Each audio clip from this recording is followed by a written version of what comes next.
cittadine e cari cittadini, rappresentanti delle forze armate, rappresentanti delle associazioni combattentistiche, rappresentanti della protezione civile, per chi è presente e chi non ha potuto esserci per le disposizioni antipandemia. La giornata dell'unità nazionale e delle forze armate è da oltre 100 anni un importante momento di ricordo e di raccoglimento. Da un lato è l'esercizio della memoria rispetto alla complessità e alla difficoltà del percorso che ci ha portato ad avere il bellissimo paese in cui viviamo. Un percorso passato per sacrifici, guerre, come la Prima Guerra Mondiale, al termine della quale questa festa, che mutua la sua data da quella dell'entrata in vigore dell'armistizio di Villa Giusti, fu istituita per la prima volta. Lotte di liberazione e ancor prima per l'indipendenza. Dall'altro è riflessione su quanto abbiamo, la celebrazione dello spirito che accomunava tutti quegli sforzi, la costruzione di una casa sicura, equa, aperta e unita per tutti noi. Mai come oggi, negli ultimi decenni, questa giornata è stata carica di significato. Mai come oggi viviamo l'importanza dell'unità nazionale, un'unità in senso ampio, che trascenda gli aspetti territoriali o istituzionali, unità di fronte al pericolo, unità di spirito e di intenti per farvi fronte. Non può che essere così. In questo 2020 ricordiamo e celebriamo gli snodi cruciali del passato che hanno interessato la nostra Italia, ma inevitabilmente e giustamente il nostro sguardo è rivolto con particolare attenzione al presente.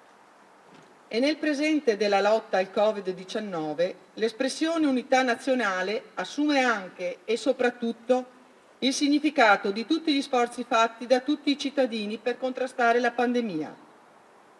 Potrebbe sembrare retorica, ma ce ne siamo resi tutti conto fin dai primi giorni. Per vincere serve una risposta unita, coordinata, organizzata di ogni parte del Paese. Nella distanza che ci impongono le misure sanitarie abbiamo saputo stringerci, soffrire durante i mesi della quarantena, soffrire di fronte alle migliaia di morti provocate dal virus, soffrire i primi morsi delle difficoltà economiche dovute al lockdown. Abbiamo rivisto un po' di luce durante l'estate, vissuta con spirito più leggero, ma ora dobbiamo tornare a compattarci in quel senso di responsabilità che in primavera ci aveva permesso di ottenere importanti risultati. Sarebbe imperdonabile spezzare quel cordone di solidarietà e impegno che ci ha legato nei mesi più duri, perché anche questi che viviamo ora sono giorni duri. Ce lo confermano i dati clinici, preoccupanti, e le recenti disposizioni emanate dal Governo. Il fatto che noi, in Veneto, abbiamo ancora la fortuna di essere zona gialla, sia chiaro, non deve illuderci o farci abbassare la guardia. Deve essere invece uno stimolo a non peggiorare. Purtroppo il rischio è sempre lo stesso. L'avversario non è cambiato, non è meno pericoloso. E la nostra risposta unita deve essere la medesima, attuarsi attraverso gli strumenti che abbiamo imparato a conoscere. Distanziamento, mascherina, precauzioni igieniche, osservanza delle prescrizioni governative e locali, ma soprattutto rispetto per l'altro, la volontà di proteggere il nostro prossimo, specie chi è più debole, che poi è il senso ultimo, più alto del concetto di Stato, di unità nazionale. Il 4 novembre è dedicato anche alle forze armate, una componente fondante dello Stato, in tutte le loro declinazioni, dall'esercito ai carabinieri, dalla Guardia di Finanza alla Marina e all'Aeronautica. Le forze armate rappresentano una straordinaria tutela per il nostro Paese, per noi cittadini e per la nostra vita quotidiana. Lo sono state e continuano ad esserlo anche durante l'emergenza di questi mesi. Per fare solo un esempio, personale sanitario militare è stato inviato in sostegno a medici e infermieri civili nelle zone più colpite dal virus. E anche in questi momenti. Ma non solo. L'impegno delle forze armate in questi mesi è stato prezioso su molti versanti. Al consueto e doveroso ringraziamento che tributiamo loro ogni anno, dunque si aggiunge anche quello specifico e profondo per quanto hanno saputo fare durante l'emergenza.